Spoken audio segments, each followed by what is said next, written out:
Hey there, Thomas. Good evening. How's your day treating you? Good evening, Elizabeth. I'm doing well, just winding down from work. How about you? Oh, work was hectic, but nothing I couldn't handle. So, any challenges at the office today? The usual stuff. You know how it goes. How was your day? Surprisingly good. Got a lot done. Do you have any plans for the evening? Just finished up at the office, thinking of heading home. Oh, perfect timing. You must be starving. Have you had dinner yet? Not yet. I'm a bit hungry, but I was planning on cooking something when I get home. Well, how about a change of plans? I'm free tonight. If you like, we could go out and have dinner. Do you remember the place by the station I told you about when we were on our date the other day? I found a new French restaurant nearby. It looks lovely, and I can't wait to try it out. A bit on the pricey side, but it's worth it. What do you say we give it a shot? That sounds tempting, Elizabeth, but I've got this craving to cook tonight. I've got something marinating at home, you know. Oh, come on. I promise it's worth it. French cuisine is my weakness, and I'd love for you to join me. What do you think? Sorry, we only just dialed the other day. I don't want you to take this personally. I just really don't like spending a lot of money at restaurants on such a regular basis. I already prepared my dinner last night. I needed to leave it to soak for the night, so I was kind of looking forward to eating it for dinner today. I'm really glad you invited me, but I'll have to decline. Uh huh. You made something last night and you're eating it again today? Do you mean that you're going to eat leftovers? No, not leftovers. I prepared some beef last night, and I wanted to let it marinate. It might sound like a long process, but the result is worth it. Oh, really? Do you always make your own dinner? Yeah, I enjoy cooking, so I'm always trying out new recipes and like the challenges of using up what's in my refrigerator to make dinner rather than going out to eat or buying some stuff. Food keeping is more efficient that way to less waste and all. Anyway, when do you want to go eat at that new French restaurant? I hear the duck foie gras is delicious. You want to eat the dog for grass, right? Yes, I'd love to. Let's pick a day. I've been looking forward to eating there ever since I found out. Well, I'm afraid I'm still not sure what my plans will be for work next week, and appointments come flying in at the last minute, so I can't promise anything. I don't know when I'll have time to go out. Even though I'm saying I really want to go, I'd like to go sometime this week. I'm sure you can make some time for me. You don't want to disappoint me, do you? You want to go this week? That French restaurant is expensive, isn't it? Considering the ingredients used, the meal you specified is bound to cost a couple of $100s. Yeah, I think it was around that much. What about it? Is there a problem? It's not too expensive for you, is it? I haven't gotten my pay yet this month, so I'd prefer to go somewhere a bit more affordable. Like I said earlier, I don't really like spending a lot of money eating out. I'd be really grateful if you could respect that. I know a great tavern that's really cozy. We could go there. Are you serious? You're being stingy. You did not just invite me to eat dinner at a tavern. What do you mean? I'm not being stingy. I just like to spend my money wisely when it comes to food. I can't believe you actually just said that. You eat at taverns and you think that you're spending money wisely? Thomas, you said you're 35, right? You're 35, but you still don't have enough money to spare to take a girl on a date to a French restaurant before payday. Clearly, that's because you haven't been spending your money on stuff that's worth it up until now. So you want me to pay for the entire meal again, don't you? This is why I was trying to hint that I wasn't interested. What do you mean again? You paid for dinner last time because that's what guys should do. And you'll pay next time too because you'll still be a guy. If you don't understand something as simple as that, then that's why nobody wants to marry you. Maybe you should read How to Be a Gentleman for Dummies before we have our next date. How could you be so stingy over paying for a few $100s for a meal at a French restaurant? Every other guy in the world would be happy to pay that much. I had such high expectations for you, but now I'm really disappointed. I can't believe you turned out to be such a Scrooge. You're a waste of my time. And a piece of crap for denying me one lousy dinner at a French restaurant. Sorry I couldn't match up to your impossibly high expectations. I should have realized that you were no good when we went to that Italian restaurant on our date the other day. I was glad that you agreed to the restaurant that I wanted to go to. But you chose the cheapest course, didn't you? I checked the price on the website when I went home that night. It was the second to last option on the menu. It's a universal rule that restaurants put their cheapest options at the bottom of the menu. Why would you do something that cheap on our first date? Huh? But you didn't even eat that course, so what's the problem? The second we sat down at our table and heard the way to explain the course, you told me that you couldn't eat a lot and asked me to change the option to a smaller but more expensive course. I had already made reservations, so I had to pay extra for the course that you asked for. Oh, we're just making excuses and being cheap. What's the big problem? So, what if you paid extra?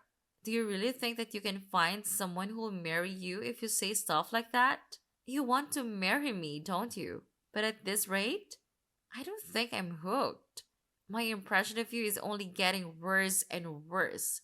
You'll have to do a bit better than that, or you'll lose all chances of getting married ever. So, let me give you a hint. You should never invite a woman to eat at a tavern ever again. That kind of place is for poor people. Why does it matter whether someone eats at a tavern or not? If it tastes good and I like the atmosphere, who cares how much the food costs? That's not the problem. The problem is that I deserve more than just a dinner at a tavern. You can't make me eat somewhere so common. Do you understand how embarrassing it would be for me if someone caught me eating in a place like that? I graduated from a famous private college and I'm working in a major company as a private secretary. I'm the best at what I do and want me to leave my career to be a housewife for you. You'll have to provide more than that. You need to put effort into making me feel like a princess. Do you understand? No, I don't understand. And I didn't know that you were so obsessed with wealth and with how other people see you. To be honest, I'm glad I found out before it was too late. You may have chosen to go out with me because I look cute, but you should know that I'm not just a pretty face. I have a wonderful character too. But what about you? You're 35. You're not that bad looking. I guess you can pass as average, but you're cheap and you like to nitpick about where you eat and you like to cook? With your salary, you should have a maid for that. But no, you do it all yourself. What are you, an old woman? I was shocked when you told me that you didn't want to go out to eat before your payday too. You should have enough money saved up now to go eat whenever you want. Why do you have a problem with spending money? I'm sorry. I didn't think he reacted this badly to how I spend my money in my free time. If you think that badly of me, then maybe we shouldn't talk to each other anymore. I'm not interested in going out to eat food with someone who will insult me for how much I pay anyway. I want to enjoy my meals with someone, not impress them with a more expensive meal in a fancy restaurant. Are you rejecting me? You've wasted so much of my time and you're just going to give up on dating me? You can't do that. Well, I didn't mean to waste your time, but if that's what you think I've done, then maybe there's no saving this, or whatever this is. You're unbelievable. You don't understand how I feel at all. Can't you be a bit more sympathetic? I'm sorry about that. On top of that, you were saying at a speed dating party that you earn $100,000. Was all that a lie? Did you just deceive me so that you could date me? No, I didn't deceive you in particular. To be precise, I didn't earn 100,000, but I knew it! You're a liar. I'm going to sue the host of the party. You should be more careful about who they allow to attend. I'll make sure you can never participate in another party like that ever again. And with that speed dating, you'll never find someone to marry you. A liar like you doesn't deserve a second chance. You're already 35 and haven't already got a girlfriend that you might as well give up. There's no hope for you. Nobody will ever want to be with you anyway. That's your punishment for wasting my time. You only get what you deserve. Loser. You say that I wasted your time, but we only had one date together after the speed dating event. And it's not like we spent a lot of time together that night either. We went out to eat at that Italian place and went home afterward. You're talking as though we'd been dating for weeks. Plus, you're the one to talk when it comes to age. You are older than me, aren't you? I can't believe you've asked a girl how old she is. You're the most horrible person ever. I get it that you're not a gentleman. But don't you have any manners? A girl. If you think that I'm old, then I think I have the right to argue that you are too old to consider yourself a girl. You said you were working at the Morris Corporation, right? I remember you said that you were a private secretary, huh?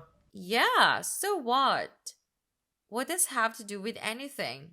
I happen to know the senior vice president of that company. I got the chance to meet up and talk with him the day before yesterday. I had some really interesting stuff. What? How on earth do you know him? Where could someone like you possibly have met him? He informed me that there was no private secretary called Elizabeth Smith working there. What does that mean? You went on and on about me lying to you about my salary, but you lied to me about what your position is.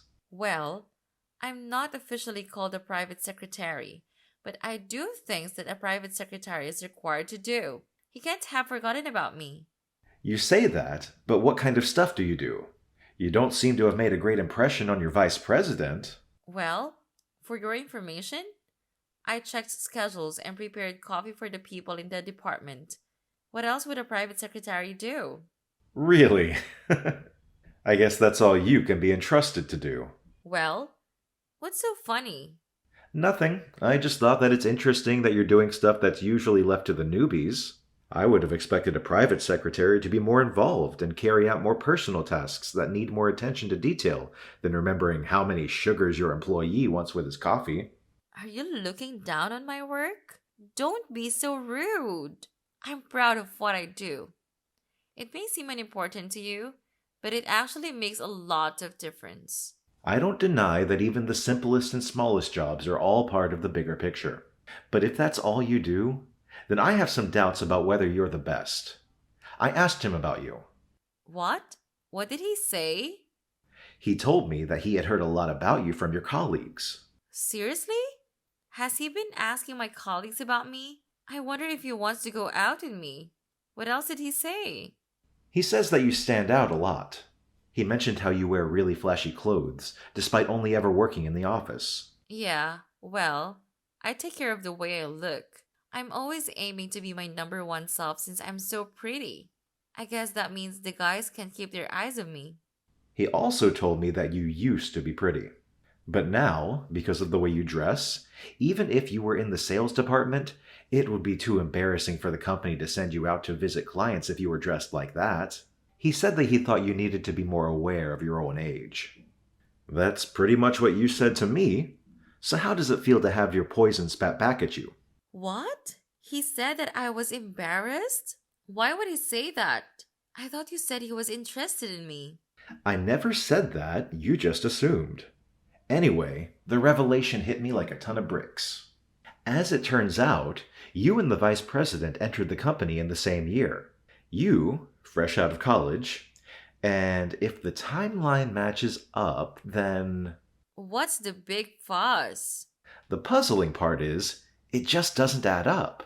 What's not making sense? Get straight to the point. Your age. Or at least the age you proudly declared at the speed dating party. You confidently claim to be 38.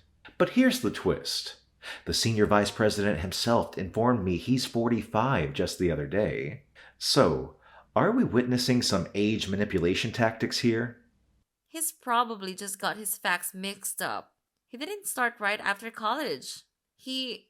Right. He mentioned a 2-year stint abroad after college before joining.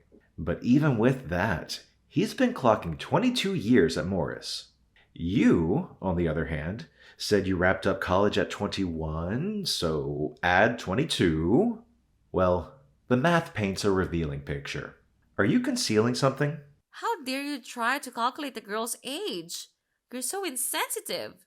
You're not a girl anymore. If you'd just been upfront about your age, I would have respected that. Instead, you chose to poke fun at my age and spending habits, conveniently forgetting that every word would ricochet back to you. Initially, you came across as charming, funny, and intelligent. I wouldn't have minded if you fibbed a bit about your age. I could understand if it irked you. I genuinely wanted to dig deeper and get to know you better. But then, you snapped at me for not opting for a fancy French restaurant. No appreciation for covering the tab, or the one before that. I'm not feeling the interest anymore. Let's consider this an odd rendezvous and gracefully part ways. That's my line. I don't want to date a man that lies about his salary. You don't have enough money to keep up with my needs? Then I would have dumped you someday anyway. But you really wasted my time. It's true that I didn't write the exact amount that I make, but that doesn't mean that I make less than what I said. I actually make more, but I don't like bragging, and I just thought that any interactions I had at that party would be artificial if I was honest. So I took it down a few notches. I wanted to avoid women like you, but I guess I got caught anyway. Huh? What are you talking about? I thought you were just a normal office worker. Yeah, I did say that. But it's not like my position makes me any better than an office worker anyway. I didn't see the point in clarifying, but just for the sake of rubbing it in your face, I actually own a company. It's just a venture, so it's not that big. But for the past few years, our numbers have been going up, so we've made quite a profit. I've been investing in property too, so I earn way more than the 100K I told you about. Unfortunately for you, I used to be poor, so I can't get out of the habit of being careful with how I spend my money, even though I have plenty to spare. I've been putting most of my earnings into a savings account, and I just withdraw a fraction of the total to use for bills and groceries. I honestly enjoy cooking, so I still prefer to make my own dinners rather than eat expensive meals at restaurants. So you were just being cheap. Like that? I never knew you had a reason like that. I spend money on stuff I need, like my house, suits, and my car, but I don't see the point in spending money on stuff I don't need. The other thing not worth wasting my money on is someone I have no intention of marrying, like a dinner at a French restaurant, for example. You were deceiving me? But luckily for you, I'm willing to forgive you. I'll go with you to that tavern you were talking about if you really insist. I'll let everything you've said up until now slide. What? I'm the one that's being forgiven. How merciful of you. And no, I don't insist. In fact, I insist that you never call me ever again. What? Why? I've forgiven you for what you said. I'll let you take me to that place you said you wanted to go. You're only saying all that because now you know that I own a company and make a lot of money. You're the exact type of woman I wanted to avoid at that party. That's why I lied about my salary. You were disgusted by the idea of eating at a tavern because it was beneath you. You only care about status and yourself, not me. I broke up with my girlfriend a few months back, and I'd finally regained a positive image of getting married. But I never thought that I would be insulted this much by a woman I only had one date with. I don't think I'll be going to any more speed dating parties, but I think I've done every other participant a favor by telling the host that you were lying about your job and your age. What? You can't be serious. I also warned them that you were verbally abusive and that your behavior was inappropriate for a grown adult. They've assured me that your application will be removed and your name will be put on the blacklist. I hope that this way you won't bother anybody else with the same crap. What are you talking about? Wait a second. Please. I've already been kicked out of several other speed dating events. I can't lose any more chances to find someone who will marry me. You can't do this. Please, don't leave me. I think we'll be really compatible with each other. Why don't we start over? Start over? There's nothing between us to start over. You ruined things before they had even begun. But I do pity you. I hope that you'll be able to reflect on your actions and find someone who you can respect and treat a lot better than you treated me. First, you'll have to get over yourself, old woman. Thanks to my flagging Elizabeth to the event host, She got the boot from any other gigs hosted by the same matchmakers. I guess the senior vice president's remarks about her appearance hit a nerve, because she's been doing a whole wardrobe revamp and acting all subdued around her colleagues. Went from vibrant and patterned to monotone, fading into the background like she was trying to be invisible. Word is, she's going all out on her online dating profiles. But with her standards and personality, snagging someone pulling in a solid $100,000 annually is proving to be a real challenge. As for me, I've moved on. Found my match, and she's into the same stuff I am. Cooking and chilling at friendly, comfy joints, instead of those uptight black tie places. Business is looking up, and I'm stoked about the prospect of becoming a parent. Life's good, drama-free.